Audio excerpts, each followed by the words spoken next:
tal amigos? Siempre es un gusto volver a saludarlos. Mi nombre es Augusto Verduga, me acompaña en esta ocasión mi compañero Juan Carlos Pulido para hacer una entrevista necesaria en el contexto de la persecución política que atraviesa el Ecuador, que no es algo nuevo para nuestro país, y en el contexto latinoamericano en general. La estrategia del lawfare, ya conocida por nuestra audiencia, sigue marcando puntos de inflexión en nuestro país. En esta ocasión vamos a tener una entrevista con una persona que ha sido víctima de esta estrategia de lawfare. Él es un jurista de profesión, ha sido asesor político por buen tiempo del gobierno de la Revolución Ciudadana. Me estoy refiriendo al señor Alexis Mera. Dicho sea de paso, tenemos que dejar puntualizado en esta entrevista que quisimos hacer este intercambio hace unos 2 meses atrás. Penosamente no se pudo en esa ocasión realizar la entrevista porque no habíamos recibido, así nos lo hicieron saber las personas que están custodiando a Alexis Mera en su arresto domiciliario, no contaban con la autorización de la jueza, que nos parece a nosotros, que somos abogados y conocemos la materia, que esto es una violación flagrante al ejercicio de la libertad de expresión. En la medida cautelar no existe ningún tipo de restricción al ejercicio legítimo de la libertad de expresión. Finalmente hemos tenido la posibilidad de poder acceder a esta tan morosa entrevista. Así que, bienvenido, Alexis, muchísimas gracias por este espacio. Buenos días. ¿Cómo está usted? Aquí aguantando la persecución política, pues no es fácil vivir así, cuestionado en su honra, ¿no? Porque lo que más le afecta a uno en estas cosas es que las personas que no los conocen a uno piensan que de pronto es verdad todo lo que el gobierno se inventa, ¿no? Es muy duro, meses muy duros he tenido. Alexis, para empezar, la primera pregunta nos gustaría que a nuestra audiencia nos ponga en contexto de qué trata el proceso penal que lo ha llevado a sufrir este arresto domiciliario dentro de la estructura del lawfare que presentó Augusto.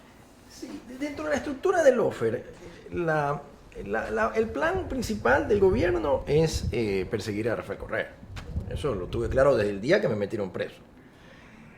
Y lo que se busca es proscribirlo a Correa para siempre, porque este es un juicio, el juicio de cohecho, es un juicio que no prescribe.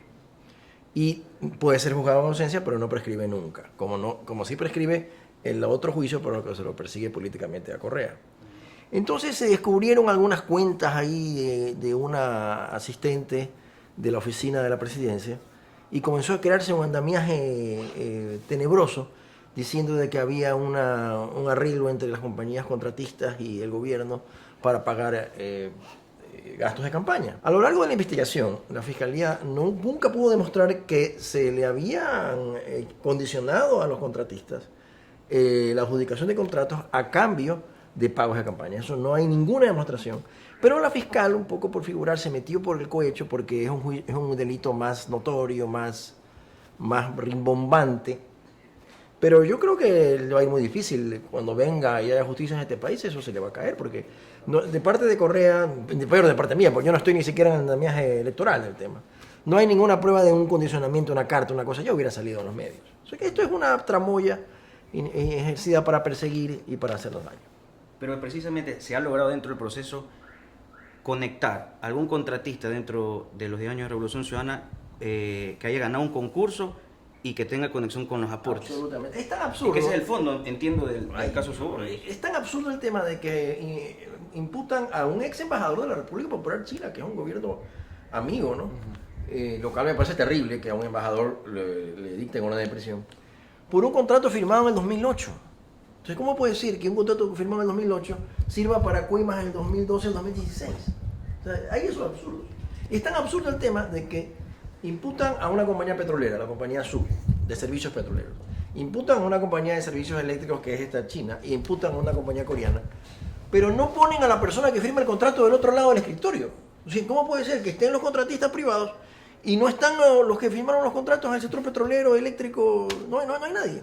Entonces, el argumento de la fiscalía es decir, no, del otro lado el culpable es Glass, porque Glass sabía todo, pero tampoco hay ninguna prueba contra el vicepresidente de la República. Esto es una cosa armada que se va a caer algún momento. Ahora, lo que ha servido de base, digamos, como un punto importantísimo para la Fiscalía para acusar es los cuadernos de Pamela Martínez. Y todo gira en torno a Pamela Martínez y su asistente, Laura Terán. ¿Cómo se conectan todas estas piezas procesales? Porque la Fiscalía dice que tiene un sinnúmero de elementos de convicción y realmente me parece que son circulares, ¿no? Estos elementos de convicción. Sí, yo quiero dirigir a los que no creen en el proyecto de Correa, que es legítimo que alguien no quiera en Correa.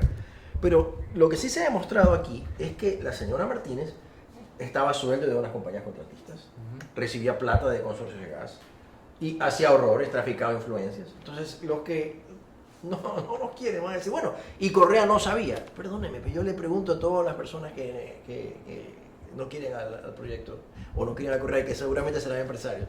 Si uno tiene una empresa y una empresa le roba el jefe de compra, o sea, uno también sabe que le roba el jefe de compra. O sea, Pamela Martínez era una de 40 asesoras de Correa. Correa tiene un asesor minero, asesor de propiedad intelectual, asesor de telefonía, asesor de banca pública. Pamela manejaba las cosas menores de los favores a los amigos del gobierno para darles algún carguito público dentro del gobierno, a la gente pobre que se le encontraba en la calle, esas cosas así.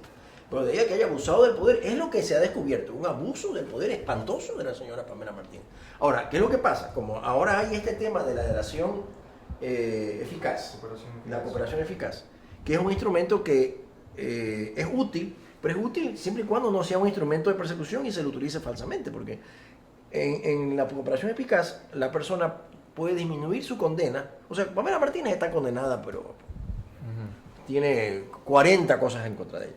Entonces, está tan condenada esta señora que a ella le engañan y le dicen, ¿sabes qué? Tienes que denunciar a tus superiores porque con eso te salvas. Eso dice la ley, pero eso dice siempre y cuando, y eso dice la ley expresamente, aporte información verídica, veraz y comprobable. Entonces ya lo quise decir que me ha dado plata a mí y que Correa también pedía la plata. Entonces, en base de eso, escribe un cuaderno que después se nota, por ese cuaderno yo estuve preso. Y después ella dice que el cuaderno es falso. Cuando alguno de los procesados, con algún tipo de astucia, quería revisar la antigüedad de la tinta, porque obviamente era tan burdo eso que el cuaderno estaba arrancado en la última página donde está el código de barra, el código de barra del origen de la...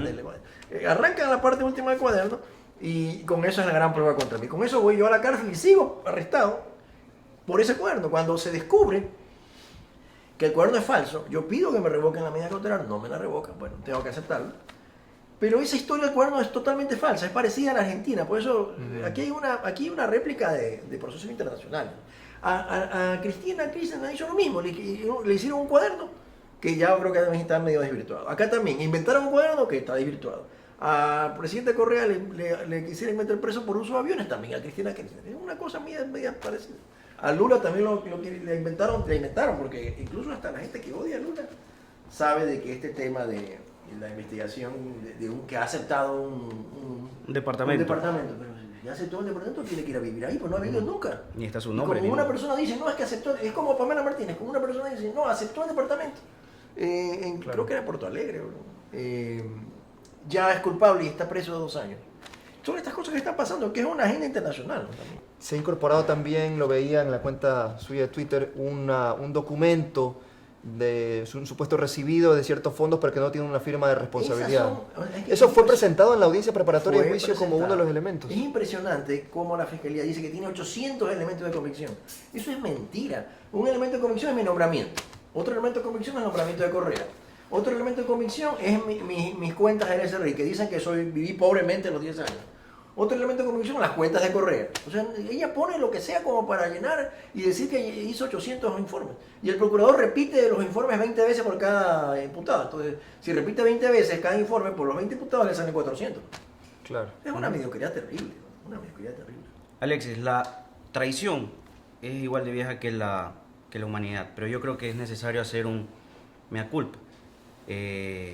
Todos entendemos que el proceso de la Revolución Ciudadana fue un proceso transformador, eso es innegable, que sacó de la pobreza a muchísima gente, que se garantizaron los derechos, hubo un cambio estructural del país. Pero ¿cómo se justifica que una persona como Pamela Martínez haya llegado tan lejos, tan cerca de la presidencia y que incluso haya luego llegado a ser jueza de la Corte Constitucional? Y yo creo en ese sentido que es necesario que se haga un proceso de mea culpa, de crítica y autocrítica. ¿Cómo llegó tan lejos? Como yo te decía, Juan Carlos, si tú tienes una fábrica, es muy común en las empresas privadas, yo he trabajado en empresas privadas, que el jefe de compras pida comisiones para las compras, porque el jefe de compras de una fábrica compra pues millones de dólares. Eso es muy común. El hecho de que se lo encuentre robando no significa que el dueño de la empresa robe. O sea, eso es común. Y hay que tener sistemas de detección temprana, ¿no? Eso es. No, pero en primer lugar, que el hecho de que la señora Martínez haya hecho horrores en su vida privada, que sea una mujer corrupta, no involucra un proyecto político que tenía tenía la honestidad como afán de gobierno. Pero esas cosas se pasan. De pronto le faltó al presidente Correa de hacer detecciones tempranas, ¿no? Yo sí creo que hay mea culpas que hacer, ¿no?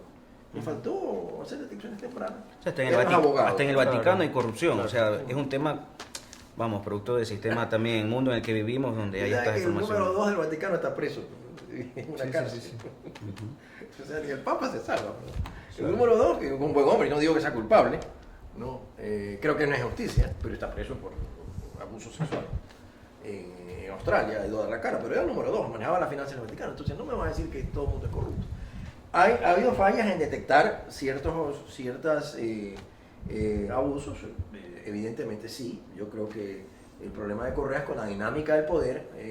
A veces uno está preocupado por gobernar y no está preocupado por detectar a veces ciertos abusos.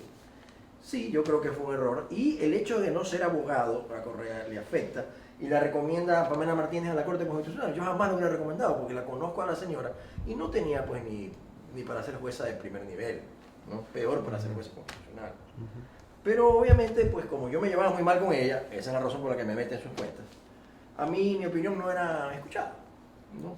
Esa es la explicación.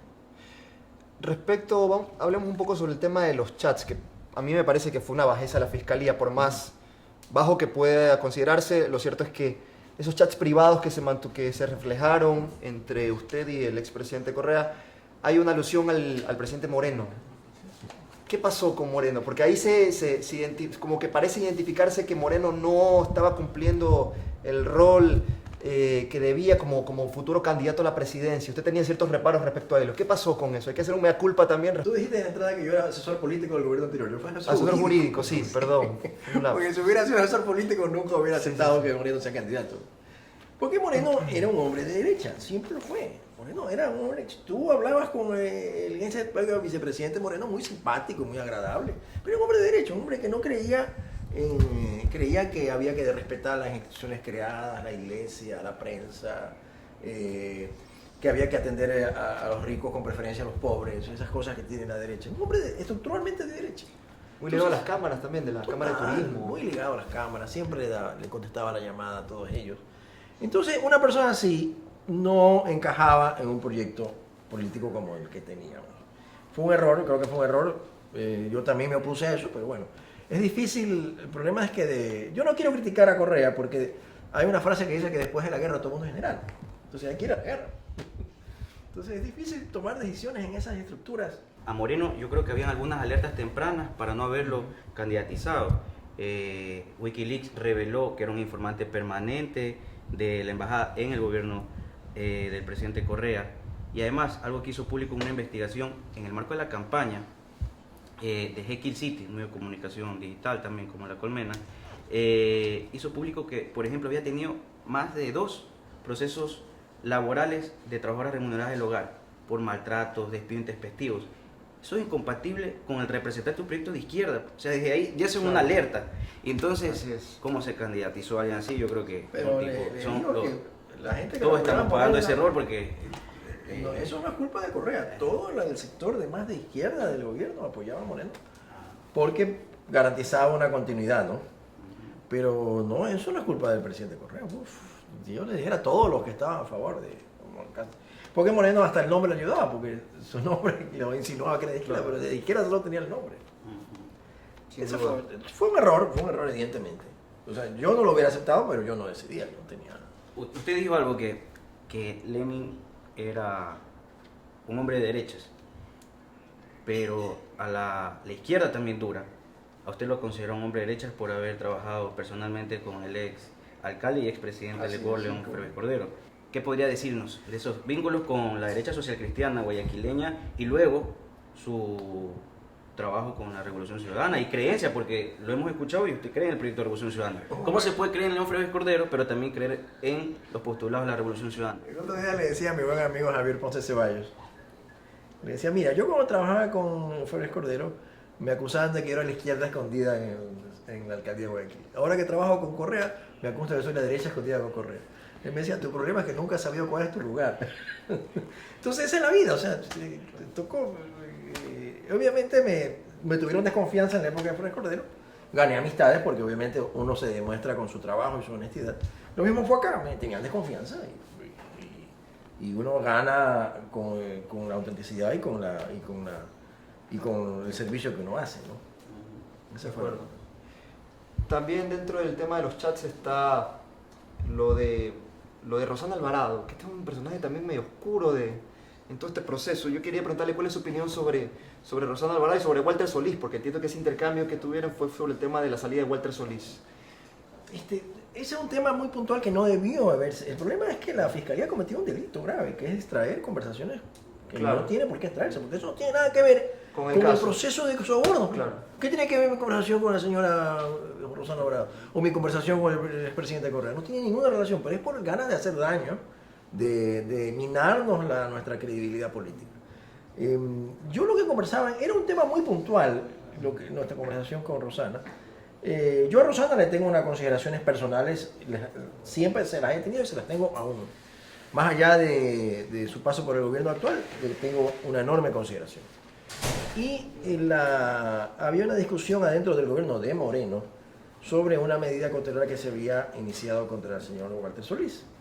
Yo les decía que había méritos para iniciar una acción penal porque había hecho un pago como de $10 millones de una manera ilegal y que eso debía ser investigado. Y esa era la conversación. Entonces había otros que estaban en desacuerdo, o sea, Correa y Glass estaban en desacuerdo, pero yo discrepaba en ese tema y sigo discrepando. ¿No? Yo en ese tema no voy a cambiar la opinión. Yo creía que eso debía ser investigado y había la oposición y esa es la naturaleza de la conversación. Y Rosana estaba de mi lado porque coincidíamos en ese tema y esa fue la conversación. Alex, en este caso, sobornos gira alrededor de cómo se financian las campañas. ¿No cree que a futuro sea necesario que el Código Orgánico de la Democracia sea reformado en el sentido de que cada organización, partido político que participe en campaña sea 100% transparente, digamos, en una web de quiénes financian, para que todo el mundo sepa quién financia determinado movimiento o partido político y además quienes quieran financiar voluntariamente consten en esa lista pública? Lo que sí que va a controlar es el tema de exposición en medios, que es lo que se puede controlar.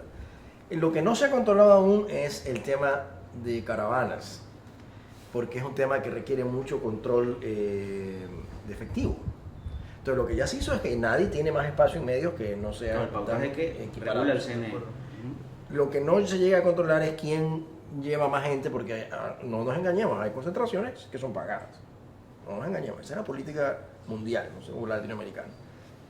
Entonces el que más tiene puede llevar más gente. Ciertas concentraciones. Bueno, pero eso no está bien. No está bien. El problema es buscar el control, ¿no? El problema es buscar el control. Ha habido descontrol, yo creo que debe haber una reforma legal que evite este tipo de situaciones. Eso sí estoy de acuerdo. Pero de ahí a que esto sea cohecho, no es un absurdo. Eso es pura persecución política. Entonces, a mí me acusan de que yo soy abogado y hice los decretos. O sea que si mañana el presidente Moreno evidente el daño que le hacen al país, se va preso por los 9 muertos de la marcha de octubre, la señora Johanna Pesantes también tiene que irse presa porque hizo un decreto de emergencia. Esa es la mentalidad de la Fiscalía. Nos dice que todos estaban enconchavados y estaban de acuerdo, sin ninguna prueba que lo acredite. Entonces, una cosa es que este tema deba ser controlado, ¿no? El control es un poco difícil de hacer. Debe prohibirse y está prohibido que las compañías conductoras financien. Eso es una prohibición, es una infracción electoral. Pero de ahí al cohecho hay un mundo, hay un océano en medio.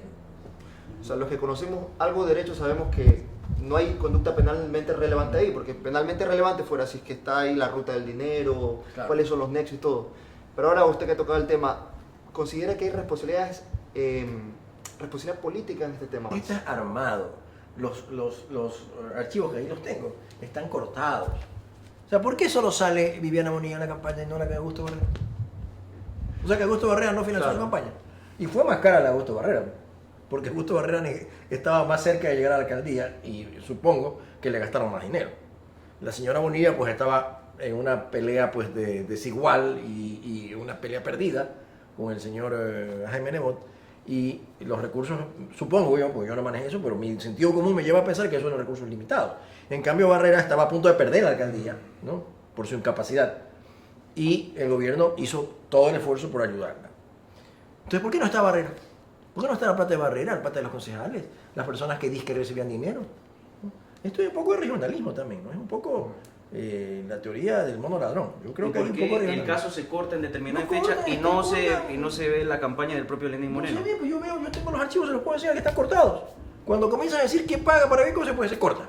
Y vuelven a poner. Entonces sacaron lo que no les convenía. La campaña de Quito, que la manejaba Augusto Baroja, supongo yo. La campaña del señor alcalde de Cuenca. ¿Qué pasó con el señor Pablo Granda? Actual presidente del Consejo Superior del IES, ¿no? Actual inepto presidente del Consejo Superior del IES. Claro. ¿Qué pasó con esa campaña? O sea, deliberadamente se le corta hasta Se le 2016. corta y la pone eso más a Viviana Bonilla para dañarla a Viviana Bonilla. Esto es una persecución política. O sea, no es que han hecho una cosa muy... Han tapado cosas para perseguir a los que caen mal. Que son la señora Bonilla, el señor Cristian Viteri. Esto es a dedo, porque hay personas que están... no quiero dar nombres porque son compañeros apreciados, pero hay mucha gente que está metida en el sitio que no está imputada, está ahí tranquilo. Hay compañías que no están imputadas. La compañía Andes Petróleo sale ahí dando plata y nadie no la toca. ¿Por qué? La compañía CWB también. Ponen a uno, sacan a otros. Esto es una cosa, no es una cosa hecha así con el fin de buscar la verdad. Es una cosa armada con el fin de perseguir. Y perseguir a determinadas personas. Entonces ahí están Glass, está Solís, está Duarte, estoy yo y está Correa. Ese es el fin. Obviamente el fin último es Correa.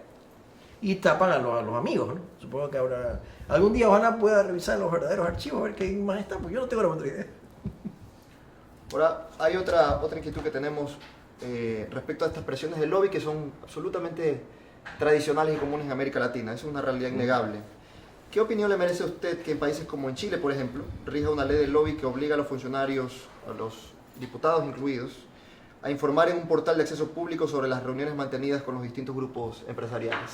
Mira, ¿Sería pues, saludable para el Ecuador tener no, una ley mira, como pues, esa? yo creo, el lobby tuvo un origen bueno, lo crearon los americanos y lo copiaron los europeos, que es transparentar la corrupción, o sea, que no haya, pero esa es la palabra, es transparentar la corrupción, ¿no?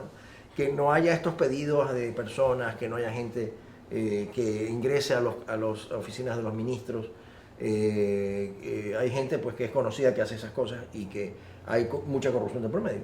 Entonces, los americanos tienen una buena regulación porque les prohíben a los funcionarios públicos incluso recibir comida, no pueden ser invitados a almorzar.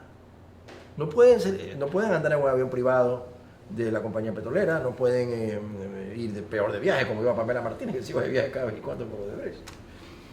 Eso fue, tuvo inicialmente una sana iniciativa. Entonces, si hay algún control, y en Europa es lo mismo, pero tiene una raíz muy mala. ¿Cuál es la raíz? Que solo el rico pues, puede llegar al poder. ¿Y el pobre? ¿Cómo hace el pobre si tiene lo que está en el mercado que no les suben el precio de las papas? ¿Cómo van a hacer móvil? Solo hace el rico, el industrial, el petrolero.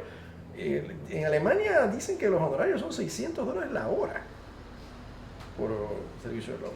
Entonces solo el rico puede, porque el que tiene gran industria, bueno, paga un lobbyista para que vaya donde el ministro y le hable.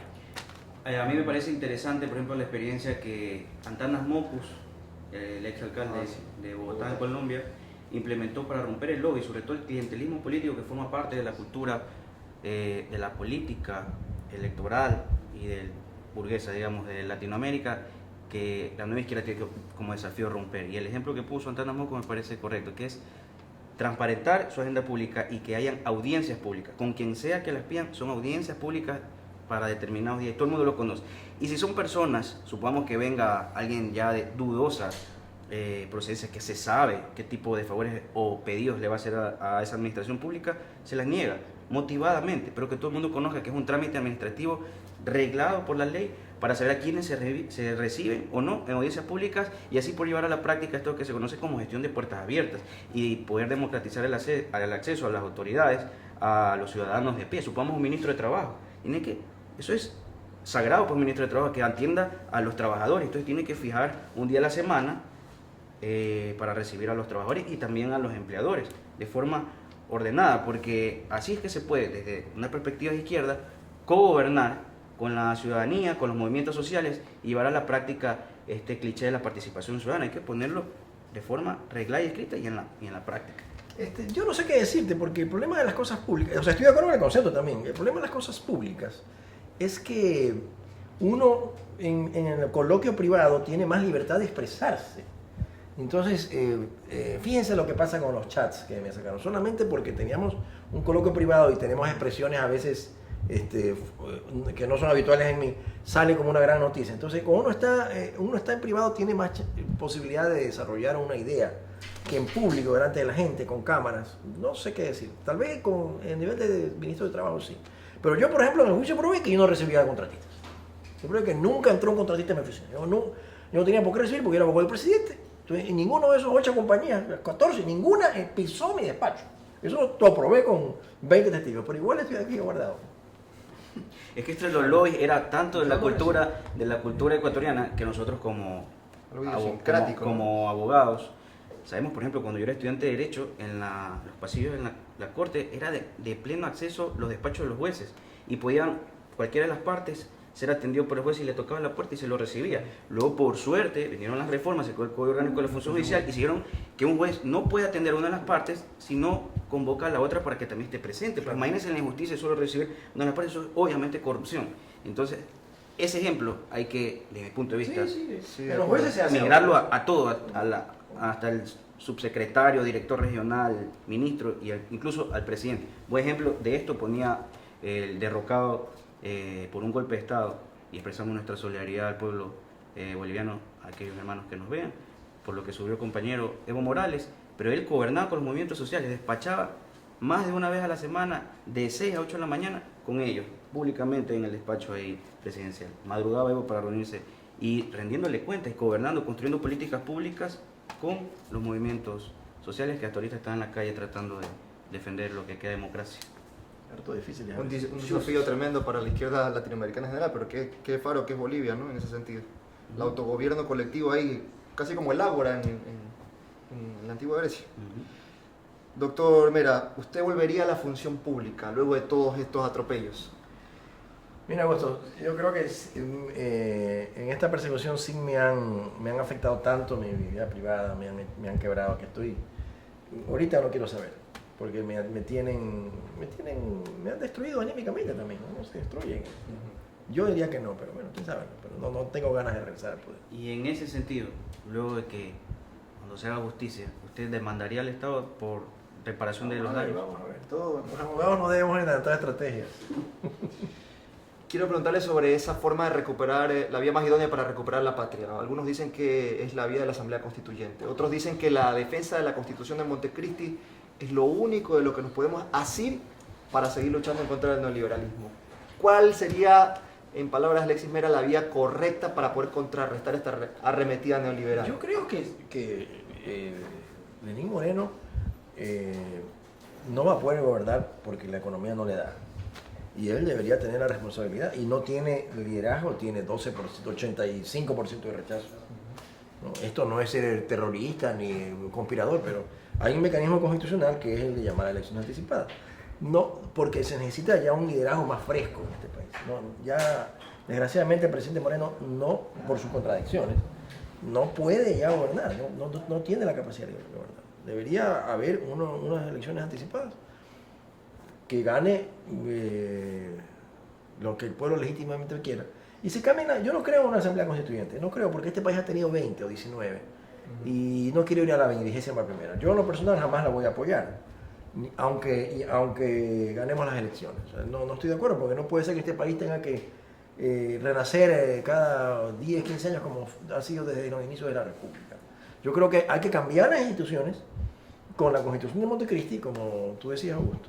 Y por ejemplo, yo sí creo que hay que cambiar el Consejo de Participación Ciudadana, ¿no? En este momento se lo quiere hacer por intereses políticos, ¿no? Y eso, la coyuntura política daña una noción verdadera de cambiar las instituciones, ¿no? Porque lo que se quiere es quitar el poder.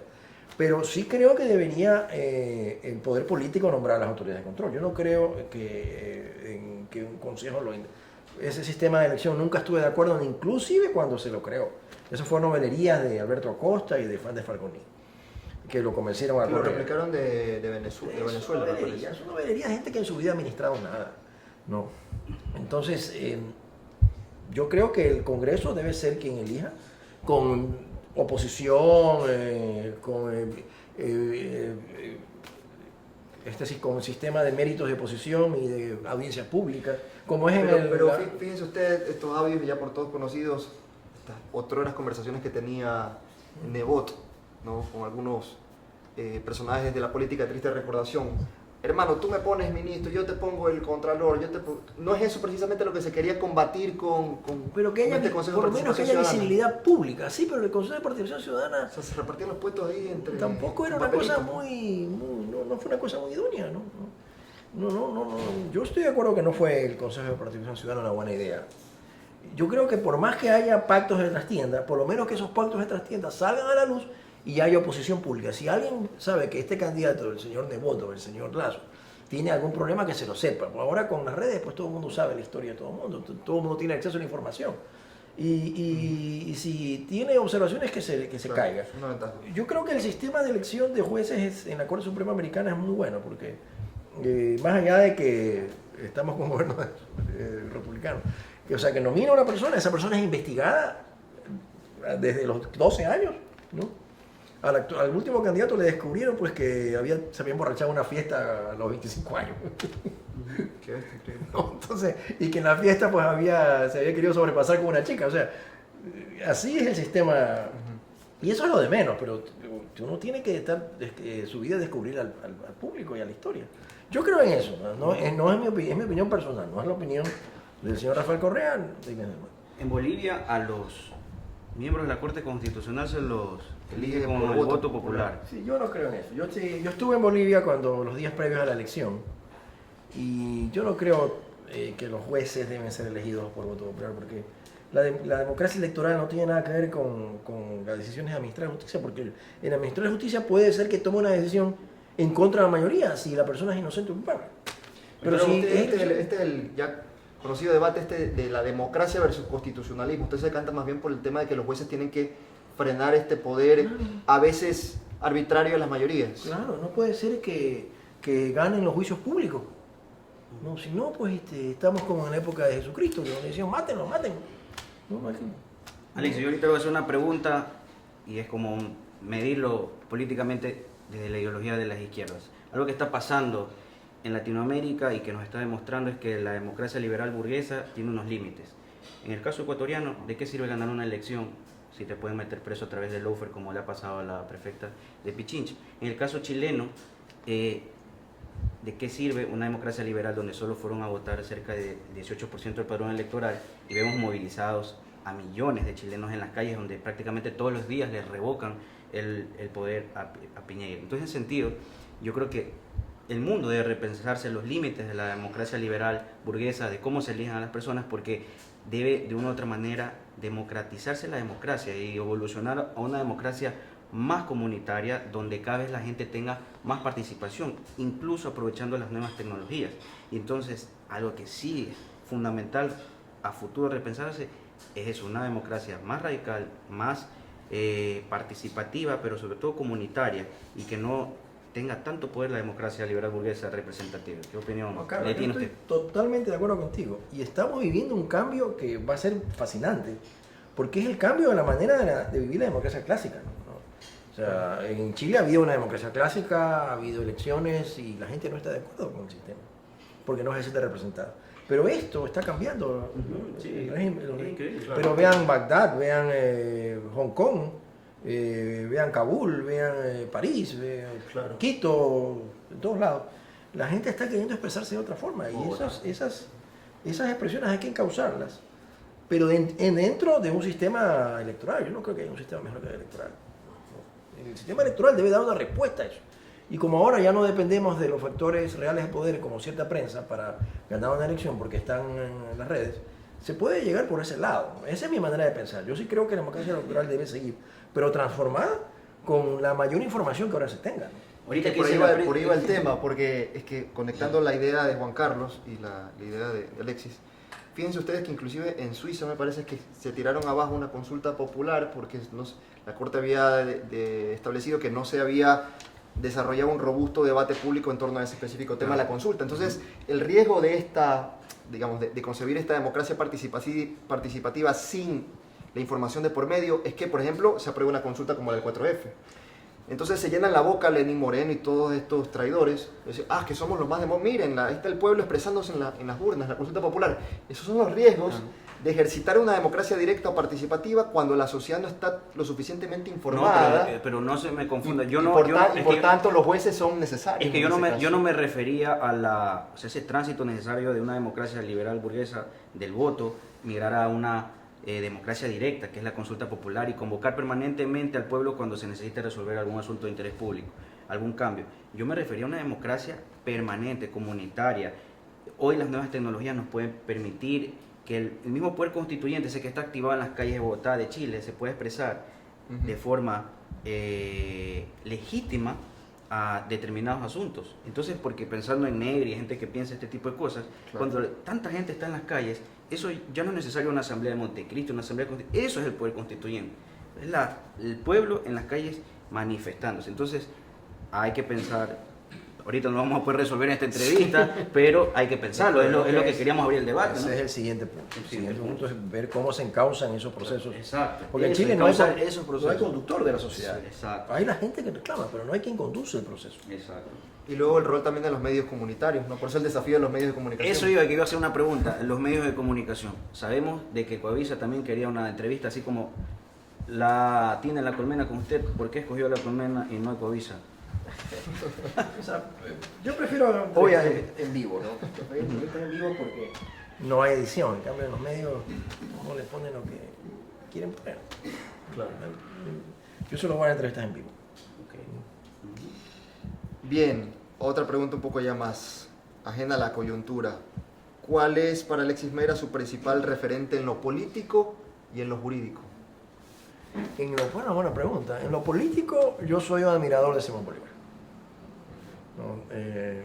Desgraciadamente, pues ahora está en la coyuntura política de que hay una república que se llama bolivariana, que eso es otra cosa.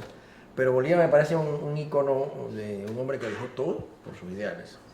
Un hombre que dejó todo, dejó Venezuela, murió proscrito de su país, proscrito de Ecuador también. Traicionado por muchos, pero consiguió liberar a tantas repúblicas. En lo jurídico, he tenido extraordinarios profesores, por ejemplo, Galo García Feo me parece un extraordinario abogado, de los más completos que he conocido. Si usted me da un nombre ahora, yo diría. ¿Y en lo político, en lo internacional? En lo internacional, en lo político... O sea, por fuera de Latinoamérica, ya nos dijo Bolívar. Bueno, faltaría entonces lo nacional, pues ya nos dijo Bolívar, ya, ese es un ícono político. Faltaría lo nacional. Bueno, yo creo que Alfaro. Alfaro fue un hombre que tenía visión, un hombre que la luchó, dejó también todo votado y trató de servir al país. Por ejemplo, a mí me parece un error histórico Velasco Ibarra, un hombre honesto, pero un hombre que no tenía ninguna visión política de lo que quería para el país. O sea, si hubiera sido el conductor de este país un hombre con más visión que Velasco Ibarra, este país hubiera distinto. Se hubiera cambiado en los años 50.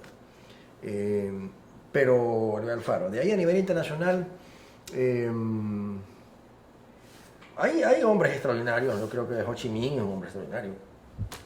Está chévere. Nosotros somos hochimincistas. Ho Chi Minh es un hombre de una capacidad de lucha extraordinaria. Más allá de que no estén de acuerdo muchos con su ideología, pero un hombre de una capacidad de lucha extraordinaria. Interesante, Alexis Mera, admirando a un comunista. Chévere. ¿Cómo entiende Alexis Mera la lealtad en estos tiempos ya de tanto que hemos visto la falta de lealtad y rescatando la lealtad de aquellos cuadros de la Revolución Ciudadana que estuvieron acompañando el proceso y ahora en estos tiempos tan difíciles, ¿no? Y también a los amigos personales del Mashi? ¿Cómo entiende usted la lealtad? Para mí lo más duro en este proceso que he tenido, no desde estos 6 meses que estoy detenido, sino desde que dejamos el poder, es pensar la deslealtad de tanta gente que nunca pensé que iba a ser desleal, ¿no? Por un plato de lentejas. Siempre el desleal es el corrupto. Siempre los desleales, los que han sido desleales conmigo, casi siempre lo han hecho por corromperse. O con el gobierno actual o que han hecho alguna cosa irregular antes. Y es muy duro y uno deja de creer en el ser humano. Ese refrán de que mientras más quiero al ser humano, más quiero a mi perro, creo que es bueno. Sí, Yo he recibido muchas lealtades y obviamente pocas lealtades, pero las he tenido presentes. Pero uno lleva a la conclusión de que en el mundo del poder uno está absolutamente solo. Pues no puede confiar en nadie. Usted es un pesimista, pero me imagino que con esperanza a lo gramsciano. Yo ¿Tiene tengo esperanza optimismo de... Pesimista esperanzado, optimista O sea, trágico. con un 82% de rechazo a Moreno tengo que estar optimista. Me parece. Claro. Yo creo que este país va a cambiar en algún momento, va a haber un cambio de gobierno. Yo creo que la izquierda va a ganar las elecciones. Va a ser durísimo, pero yo creo que la posibilidad de ganar son grandes. Entonces estoy optimista por ese punto a mediano plazo. A corto plazo no, porque vamos a tener un gobierno sin ningún liderazgo, ¿no? Este año sin ningún liderazgo y con problemas económicos terribles que no los puede cambiar porque nadie le hace caso. O sea, el gobierno ha tenido 3 derrotas terribles en 2 meses. O sea, se cayó con el gas, se cayó con el presupuesto y se cayó con la ley económica. Total. Entonces, un gobierno así no puede seguir gobernando, o sea, es complicadísimo. Bueno, vamos a la parte final de esta entrevista en la que le vamos a decir un tema y usted lo tiene que definir en una palabra, Con una frase. con una ¿no? frase. La Constitución de Montecristi. Un buen intento, Alianza País. un poco de desleales, Odebrecht. corruptos, Rafael Correa. un hombre íntegro, Lenín Moreno. un hombre de pequeña estatura moral y personal, León Febres Cordero. un hombre aguerrido, grande también, Jorge Glass. un buen hombre. Un buen hombre, Revolución se acompaña. Ciudadana. Un buen ideal. Y Justicia. Tema pendiente de este país. Bueno, Bien, muchísimas gracias, Alexis, por la entrevista. Gracias por acompañarnos en esta ocasión. Vamos a seguir tratando de romper el cerco mediático, ¿no? Porque esa es la lucha por la igualdad real, por los derechos. Tendrá que ser una lucha comunicacional también, o no será. La disputa por el sentido común se da precisamente en estos tipos de espacios. Así que vamos a seguir haciendo comunicación contrahegemónica. Un abrazo para Alexis. Gracias Gracias por este venir y esperemos vernos en mejores momentos. Seguro que sí. Seguimos zumbando.